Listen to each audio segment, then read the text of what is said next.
আসলে এই জায়গাটাতে আসলে আমি ক্যামেরাটা অন না করে থাকতে পারি না। দুই পাশে, এই পাশে পানি, এই পাশে পানি। আমার কাছে এই জায়গাটাতে বিরুলে ব্রিজের এই জায়গাটা আমার কাছে অনেক ভালো লাগে।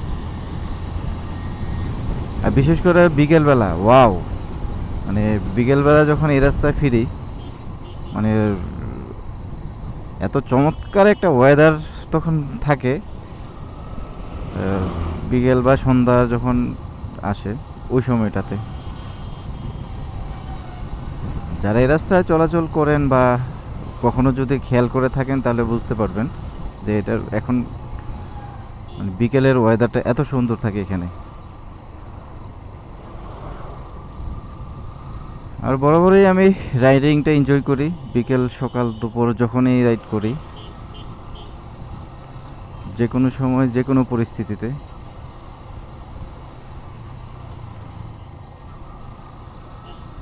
আর মাঝে মাঝে এরকম কিছু ছাপরি টাইপের রাইডার দেখলে ভালোই লাগে। আমি এদেরকে কখনো ওভারটেক করতে যাই না, আমি এদের পিছনে পিছনে থাকি, দেখি।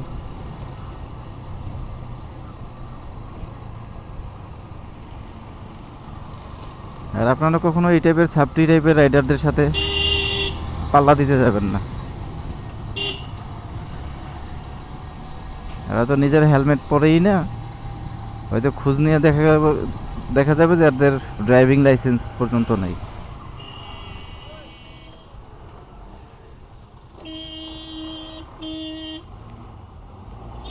কি রে ভাই, একটা গাড়ি আসতেছে, আসতে তো দিবেন।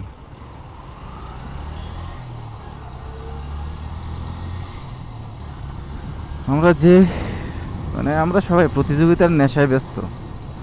সে বাইক থেকে বাইকার হোক, রিক্সাওয়ালা হোক, অটো হোক, আপনি যে কোনো গাড়ি বলেন, মানে আমাদের মধ্যে কেন জানে কেমন যেন একটা প্রতিযোগিতা করার একটা নেশা সবসময় কাজ করে।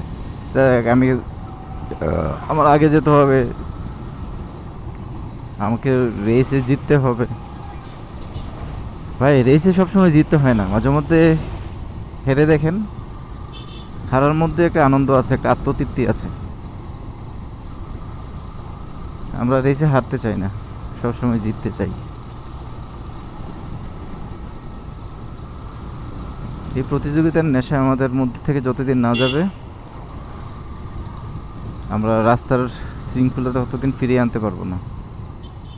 আপনারা খেয়াল করবেন রাস্তাঘাটে যত দুর্ঘটনা হচ্ছে, মানে প্রধান প্রধান দু একটা মানে যে কারণ, তার মধ্যে হচ্ছে রেস আর ওভার স্পিডিং। আপনি রেস করা বন্ধ করে দেন, ওভার স্পিডিং করবেন না, রাস্তায় দুর্ঘটনা হবে না। আর আমরা সবাই নিশ্চিন্তে সেফলি বাড়ি ফিরতে পারবো। আপনারা সবাই ভালো থাকবেন, সুস্থ থাকবেন, আর সেফলি রাইড করবেন। অবশ্যই অবশ্যই ট্রাফিক রুলস মেনে চলবেন। আসসালামু আলাইকুম।